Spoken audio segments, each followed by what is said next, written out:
Thank you, Speaker, sir. You have given me an opportunity to speak in this very important debate. Speaker, sir, today is truly a historic day because finally, the women of India who have been waiting for almost 40 years for their right, for their due to participate in the national policy-making process will finally get their share. The Narendra Modi government, by the 3 bills that have now been introduced, is not only going to fast-track the Women's Reservation Bill and its applicability from 2029, it is also going to write a new chapter in the development journey of India by for the first time giving the Nari Shakti of this country a vocal, visible, credible, tangible representation in the nation-building process. I would want to, on behalf of all the women of this country, congratulate and thank Prime Minister Narendra Modi for these 3 very important and historic bills that are fast-tracking, catalyzing the participation of women in the country's politics. Speaker, sir, the journey of the Women Representation Bill, the Women Reservation Bill that started in 1996 and is finally now seen crucial in 2026. This 30-year journey has seen a checkered history. At least a half a dozen times, the bill was introduced, and on one pretext or the other, especially parties who are now in the opposition, delayed, disrupted, and ensured that the bill does not see the light of day. We still remember when earlier the bill was introduced in the earlier government's tenure, leaders from Samajwadi Party and the RJD tore up the bill in this house and said this women reservation bill will pass only over my dead body. The country remembers this kind of emphatic opposition that they gave to the women reservation bill at that time. ये अटके रहा था, 30 साल के लिए अटके रहा था।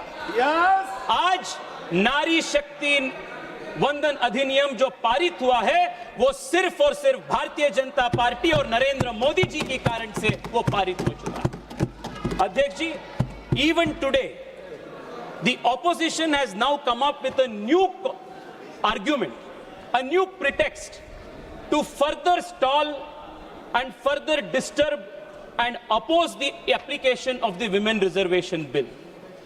And the new pretext that they have come up with is this vacuous opposition, this baseless opposition to the delimitation exercise. When the Nari Shakti Adhiniyam was passed in 2023, and it was passed unanimously, all political parties agreed that the Nari Shakti Vandan Adhiniyam, the Women Reservation Bill, will be applicable after the census and a delimitation is undertaken. This is the mandate of the Constitution that everybody voted for. Today, the opposition has taken a U-turn. They are now opposing the fast-tracking of this bill in the 2029 elections and saying we want to oppose this because we don't want the delimitation exercise to take place. I come from the south of the country, the southern state of Karnataka, Speaker, sir, just like you represent from Kerala.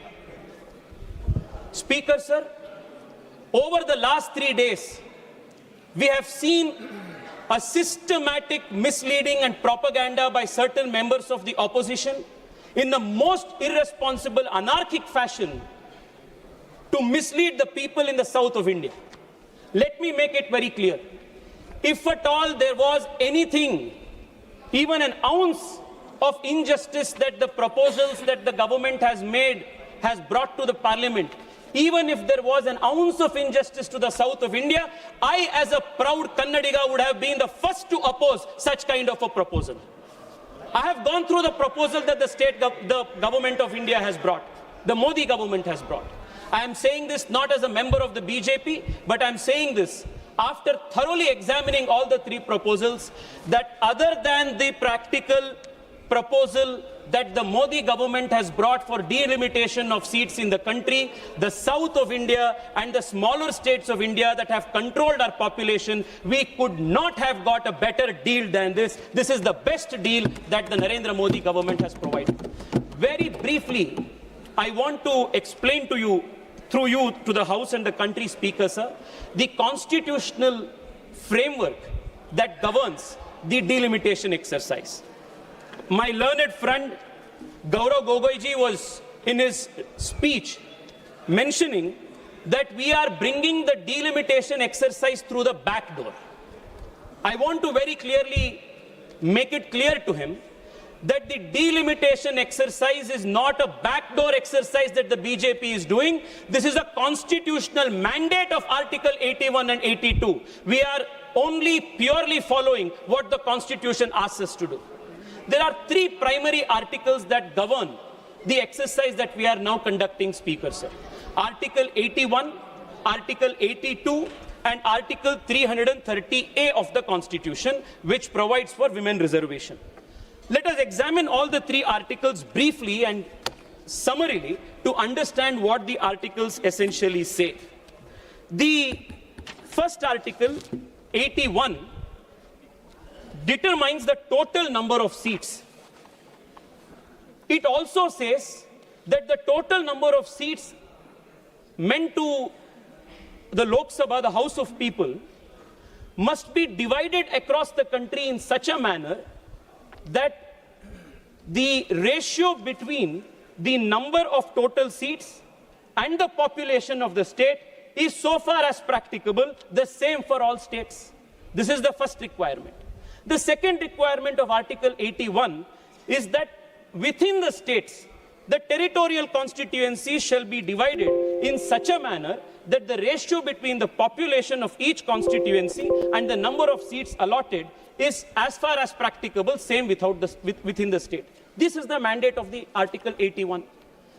Now, as you are aware, Speaker, sir, Article 81 and Article 82, by operation of the 42nd Amendment, which was carried forward again by 2001 Amendment, froze the number of seats in the Lok Sabha to 543 with a leeway to expand it to 550 seats.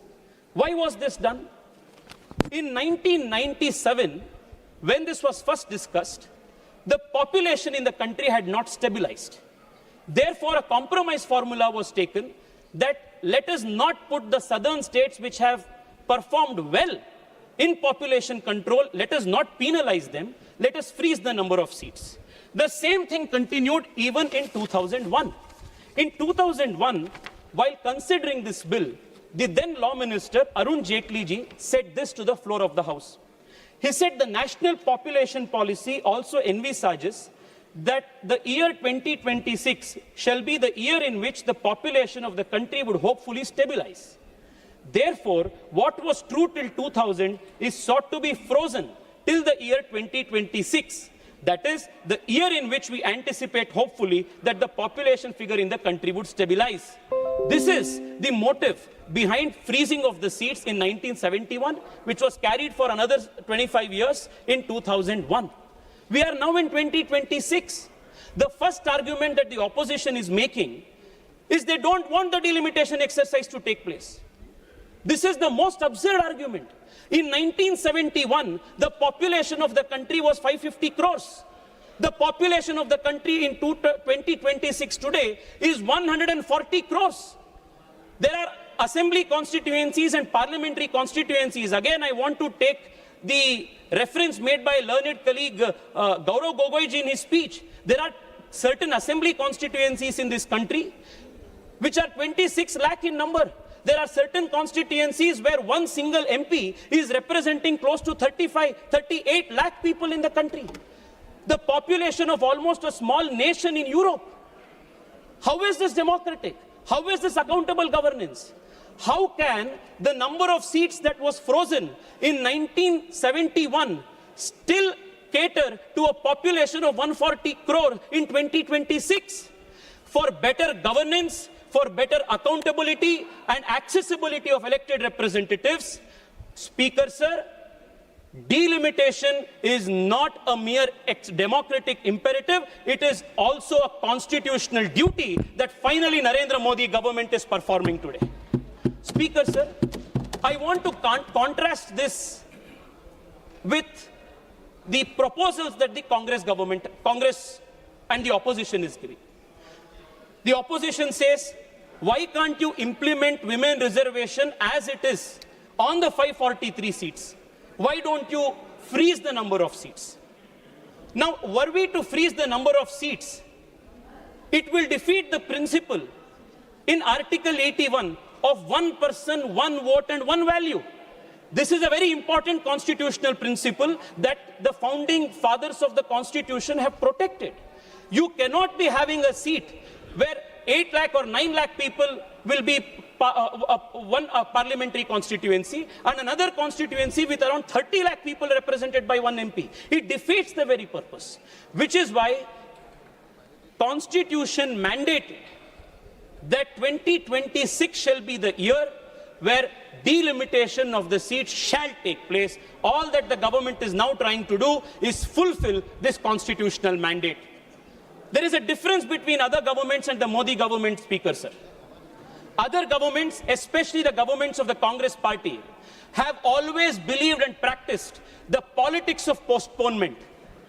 It is the Narendra Modi government that does not believe in politics of postponement, but believes in solving the problems of the past. I want to give you an example. OROP was pending from 40 years. What did earlier Congress governments do? Postpone it.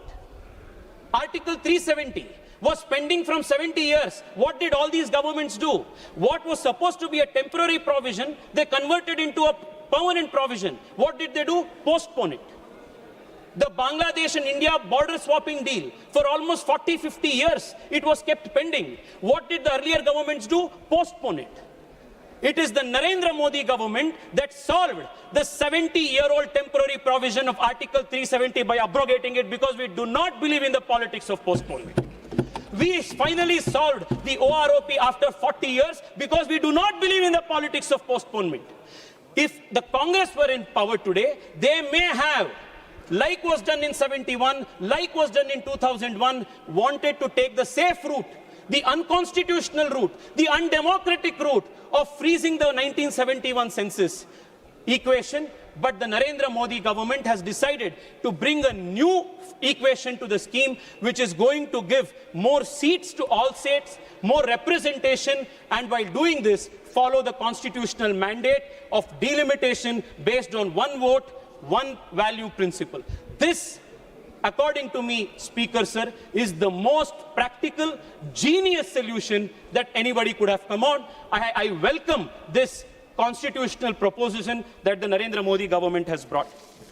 Speaker, sir, I now want to take a couple of minutes to examine the arguments that the Congress party and its leaders, the opposition and its leaders have made in opposition to these three bills. Now, the first thing that they say is, don't do anything. Don't bring in the delimitation. Why are you bringing delimitation and connecting it with the women's reservation bill?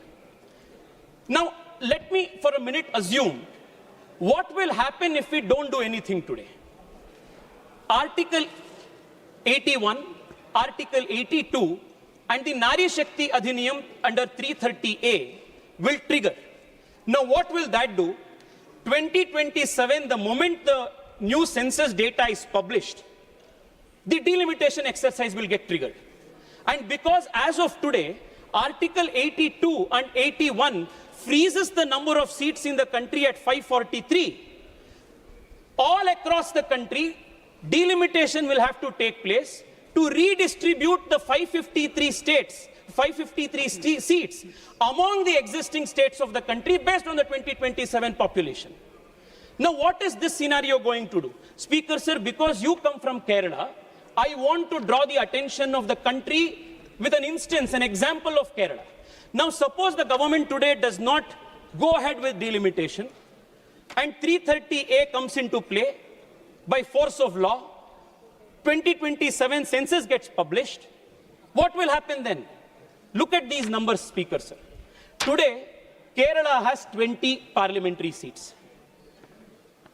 If you will divide based on 2027 projected population, the population of the country and population of Kerala, and divide the 553 seats across the country from north to south, then Kerala will lose 6 seats. Kerala will have only 14 seats.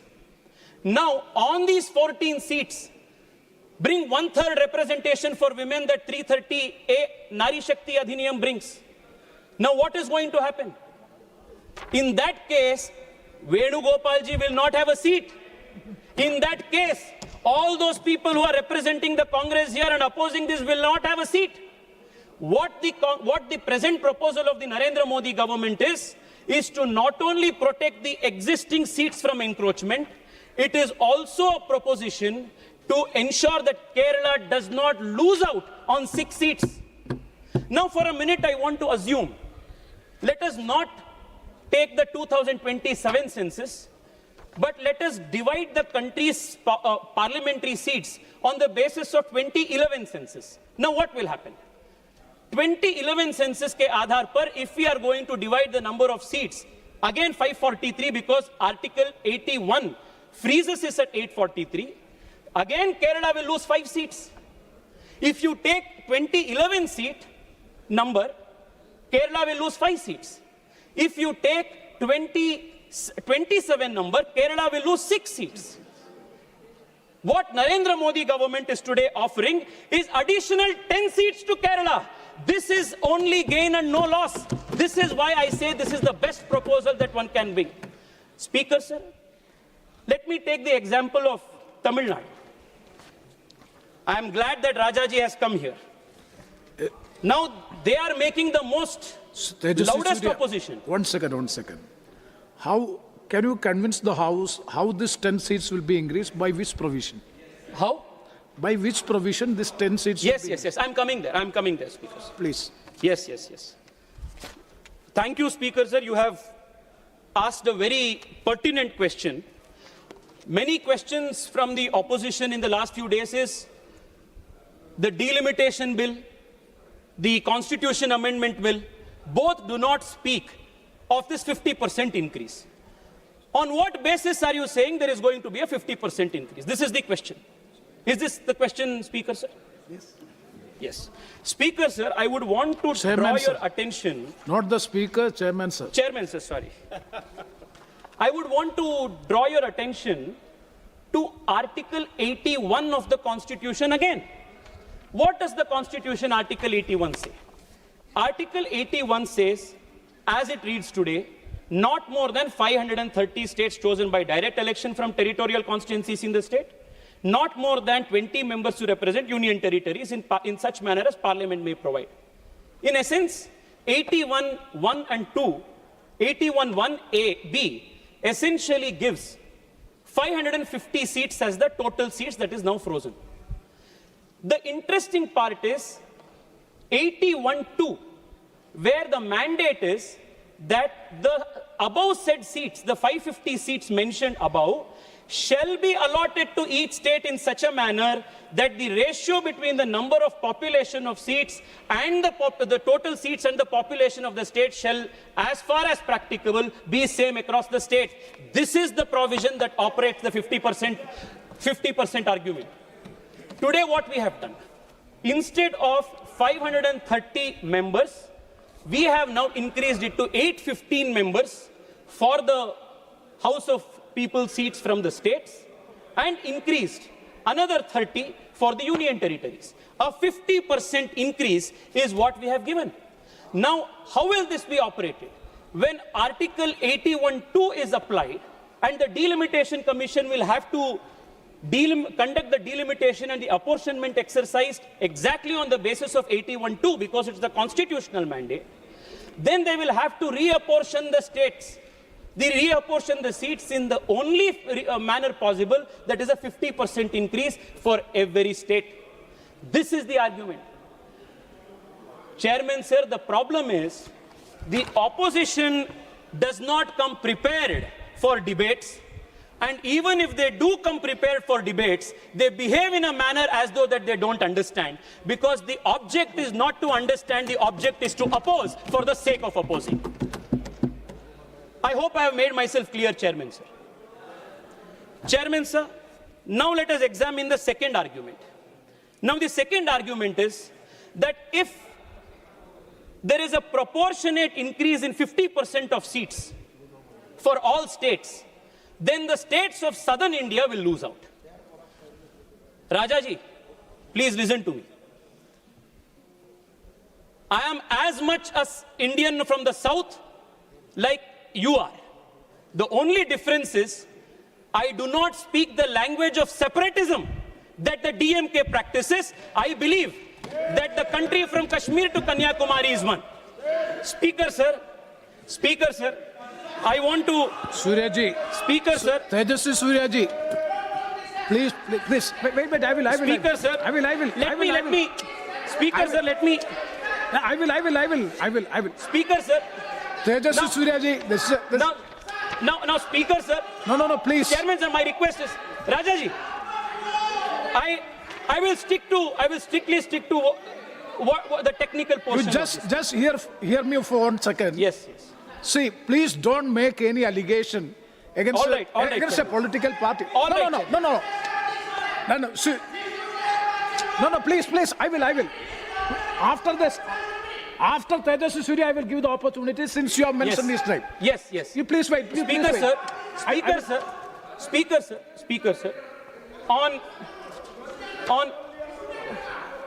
sir, 1 second.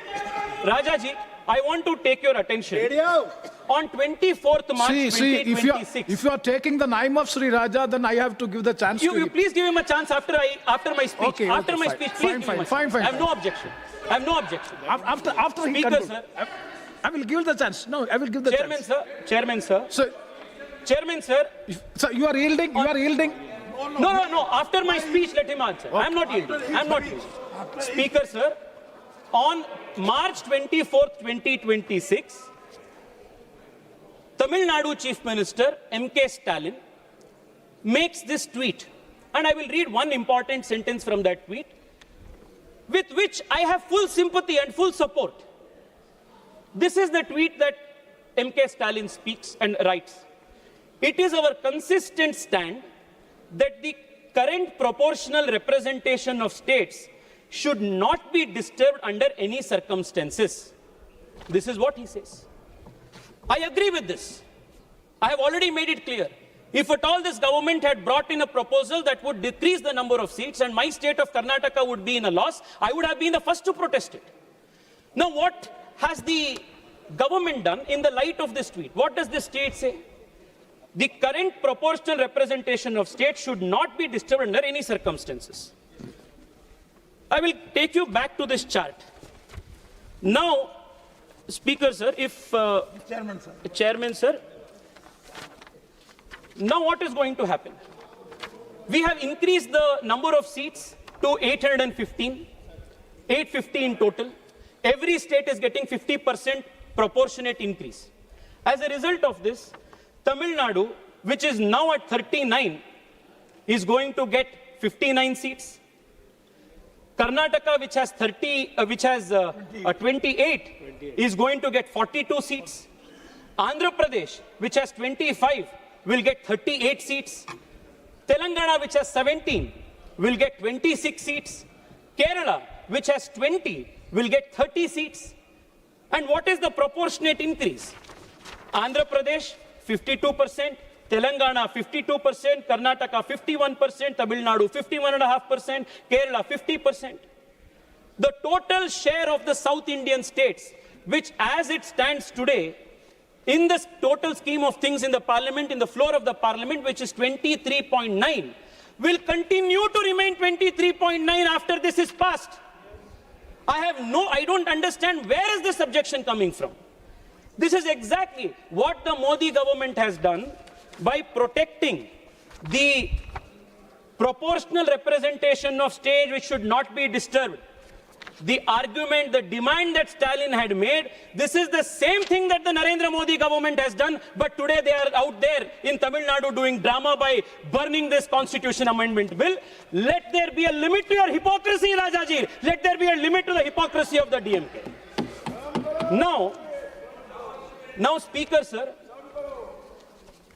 now the question is, what will be the scenario if we do not increase the seats proportionately by 50%?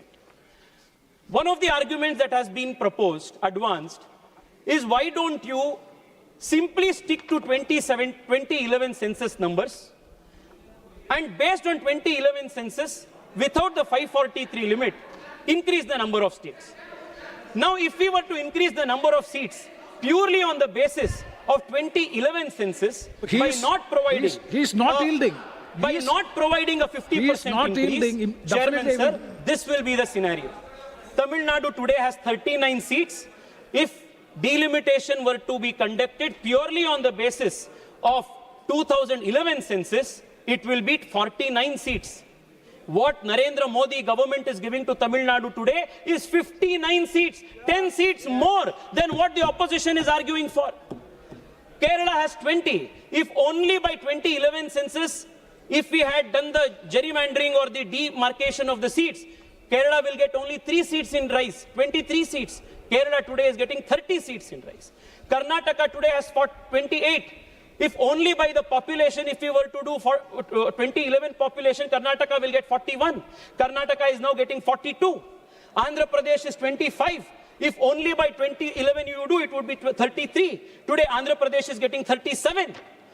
Whichever way you look at it, if you look at it from the way of 27 census, if you look at it from the way of 2011 census, if you look at it by 543 as redistribution, or by taking away all of these things and only basing it on population, none of these permutations and combination is going to give the southern states as best a deal as what Narendra Modi government has now given by this 50% proportionate increase in the population, in the seats formula.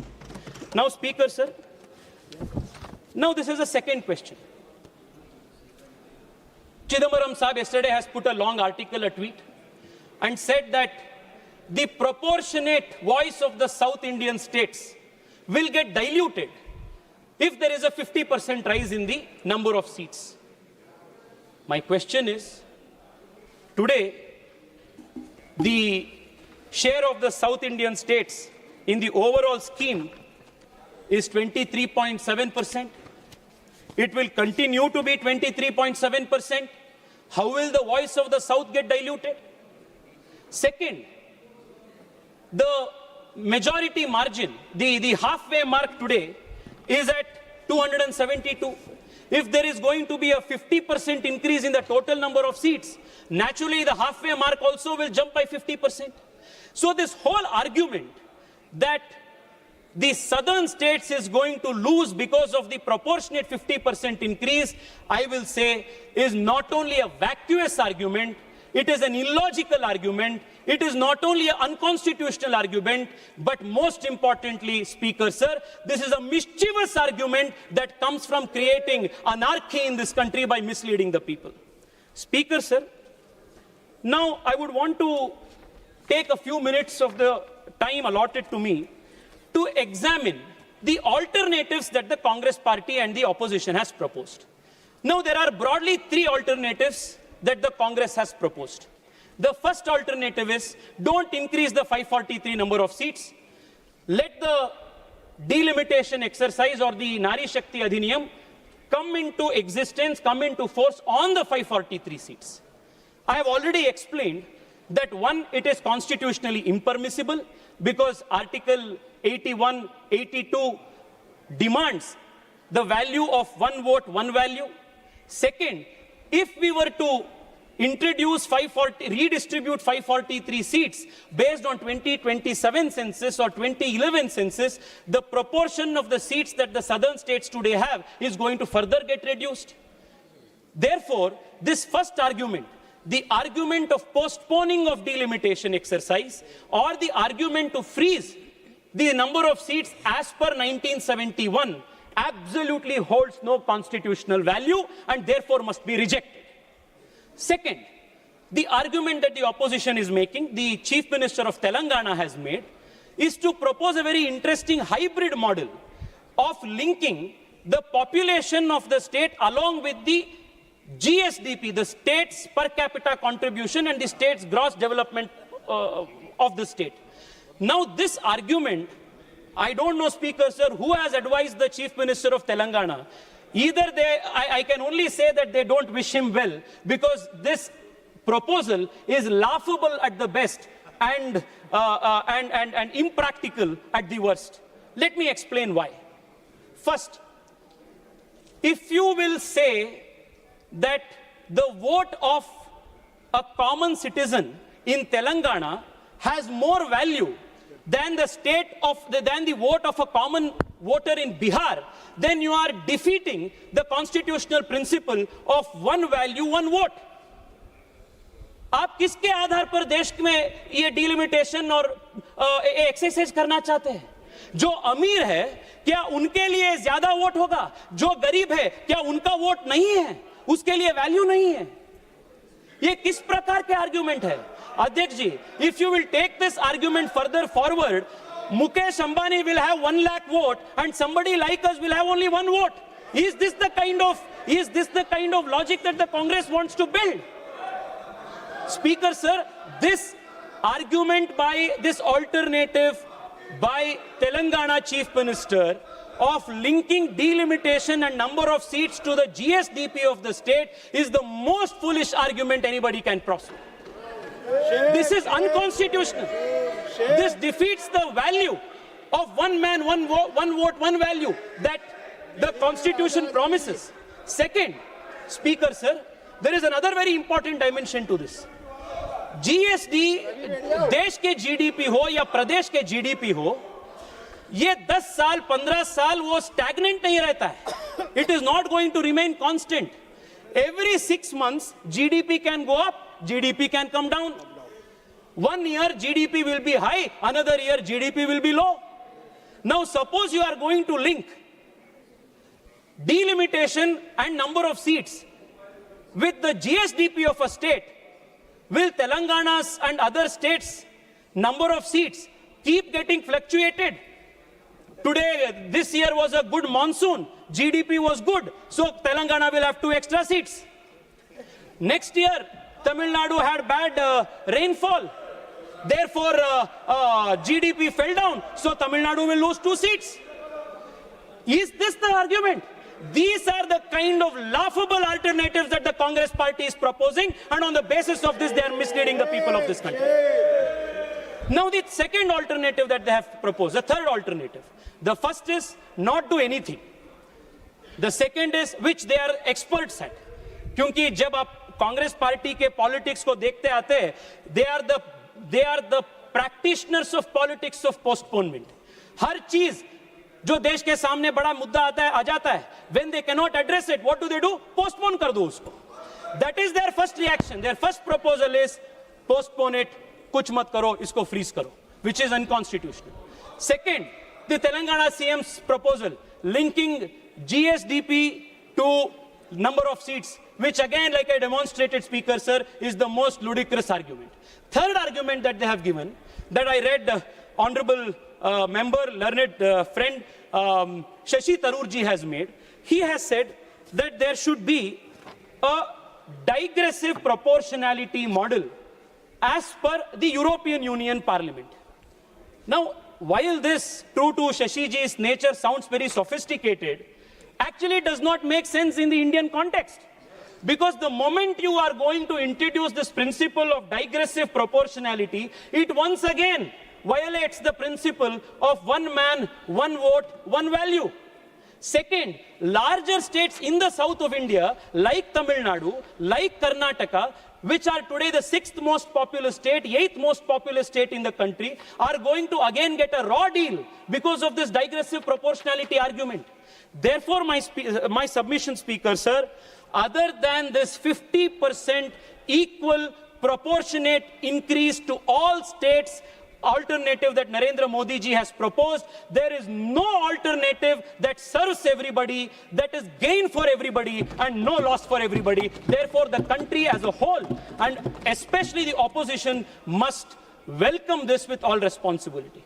Speaker, sir, the other argument that has come in criticism of this 800 plus seat increase is that if you increase this number of seats of the Lok Sabha to 800 plus seats, then it will become an unwieldy Lok Sabha. That the Lok Sabha will be so big that you will not have healthy debates, healthy discussions. ये बहुत बड़ा ये unwieldy हो जाएगा. This is the argument that Manish Tiwari ji has advanced. Now I want to ask myself, Speaker, sir, the productivity or the quality of outcome of a Lok Sabha or the body like this depends not just on the number of people, but on the quality of the debates that take place, the number of sittings that we do. In 1952, when for the first time the first parliament after the general election convened, Lok Sabha Speaker, sir, would sit on an average of 135 days in a year. In the last few years, the average sittings of Lok Sabha has gradually come down. And last term, it has come only to 55 days. Why? Because of the politics of disturbance and disruption that the opposition is doing. इसलिए the productivity कम हो रहा है. My request to you, Speaker, sir, this is something that you can do in your own remit as the Honorable Speaker. Speaker, sir, I'll conclude in 5 minutes, completing just 2 important points.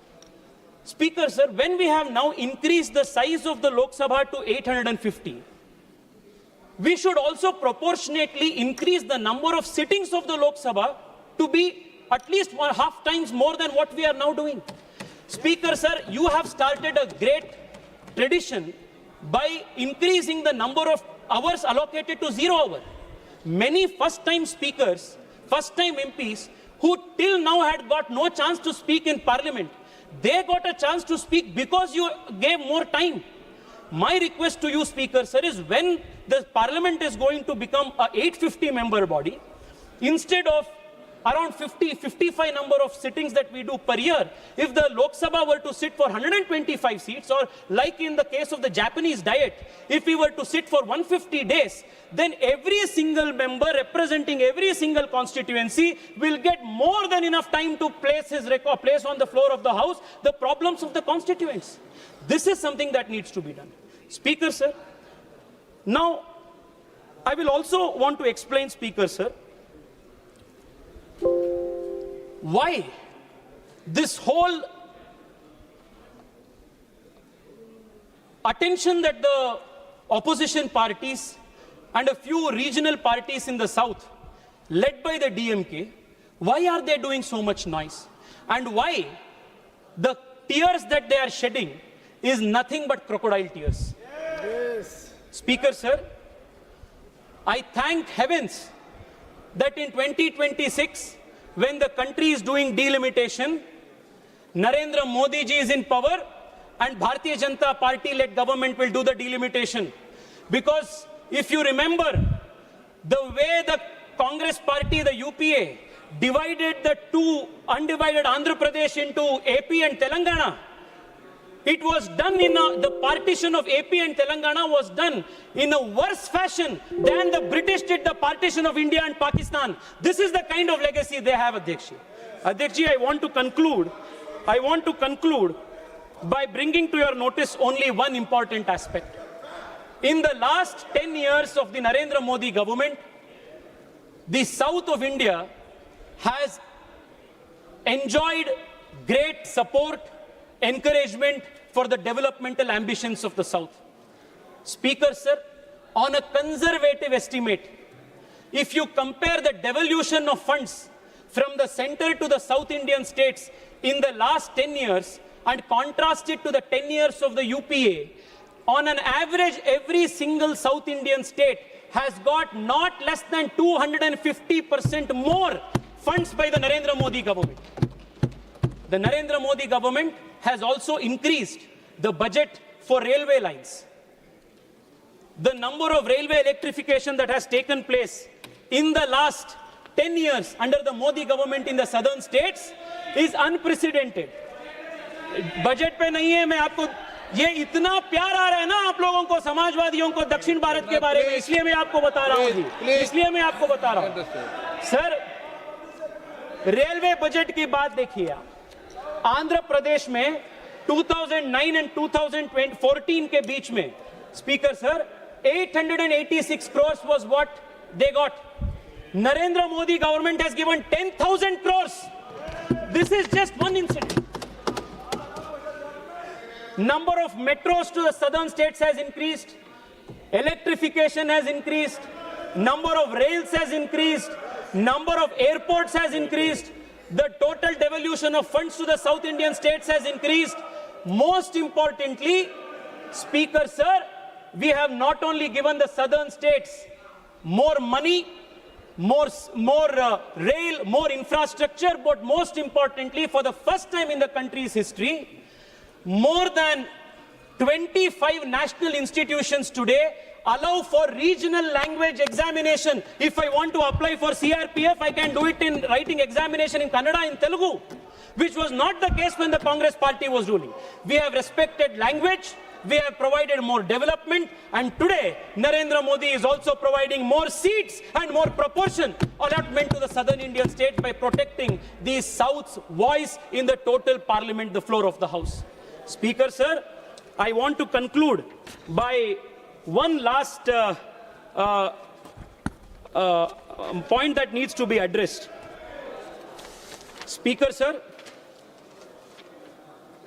the argument that has been repeatedly made is that the argument that is repeatedly made is that the Narendra Modi government is bringing in this proposal to somehow create a disadvantage for the southern Indian states. Nothing at all, Speaker sir, can be farther more than truth than this particular assertion. Speaker sir, I want to say that we come from the Bharatiya Janata Party. Bharatiya Janata Party sanskar, our culture, is not to see this nation as tukde tukde. The culture of this party is not to side with those who chant the slogan of Bharat ke tukde honge, inshallah, inshallah. This is not the culture of the Bharatiya Janata Party. The culture of the Bharatiya Janata Party is, the culture of the Bharatiya Janata Party, Speaker sir, is, the culture of the Bharatiya Janata Party, Speaker sir, is Himalayat samarabhya yavat Indu sarovaram tam deva nirmitam desham Hindustanam prachakshate. Jo desh ऊपर हिमालय से नीचे भारत के इंदु सरोवर तक है, वो पूरा देश जो अखंड है, अविच्छिन्न है, वो भारत है. This is the commitment of Bharatiya Janata party. वो कन्याकुमारी हो, वो कश्मीर हो, वो कच्छ हो या कामाख्या हो, we will support for the integrity, sovereignty, unity of this country, because that is not only a constitutional mandate, but most importantly, the Bharatiya Janata Party's Karyakarta believes that it is our civilizational duty to protect this country. This is what differentiates us from the parties like the Congress that sides with tukde parties, and like the DMK, which speaks the language of separatism. We abhor your politics, we reject your politics. In conclusion, I want to say, if the UPA and the opposition today, Speaker sir, is going to vote against these most practical, most constitutional, most inclusive proposition, then for years to come, the history of the country will remember the opposition and all of you sitting here as not only opposition to the women of the country, but also to the interests of the southern Indian states of the country. I want to emphatically say again, if you will reject this, if you will vote against this, the people of this country, the women of this country will never forgive you. The people in the south of India will never forgive you, because your politics is not a politics of inclusion, your politics is a politics of anarchy. I really hope that you will honestly examine the merit of this proposition and also honestly examine the hollowness of your own arguments and finally vote in support of this historic bill. I once again thank Prime Minister Narendra Modi for not only giving voice finally after 40 years, to the women of this country, but most importantly, for protecting the interests of all southern states and all important small states of the country. Thank you, Prime Minister, sir. Thank you for what you have offered to the South. This is the best deal ever possible. Thank you, Speaker, sir. Shri Akhilesh Yadav.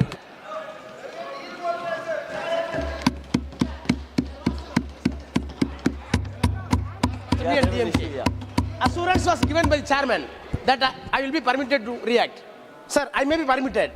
Sir, Tejasvi Surya, honorable member, made a clear allegation that DMK stands for separatism of the country. Sir, in 1971, when Pakistan launched a war, we gave 6 crore, which was not matched by any other state, to maintain this nationalism of the country. In 1999, when Vajpayee was the Prime Minister, Tamil Nadu government, led by Dr. Kalangir Karunanidhi, gave 100 crores for the Kargil war. He should not teach nationalism for us.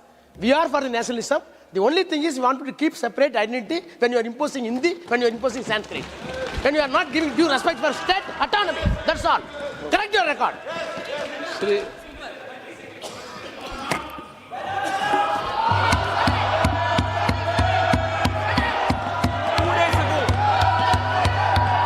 Speaker, sir, 2 days ago, the Chief Minister of Tamil Nadu, M.K. Stalin, has put out a video.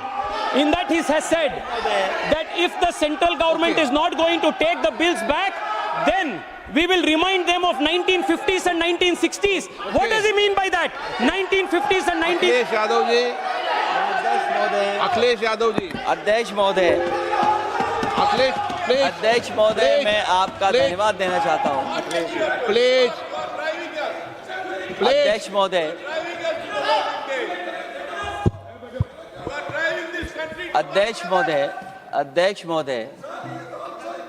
अध्यक्ष महोदय, मैं आपका धन्यवाद देना चाहता हूँ।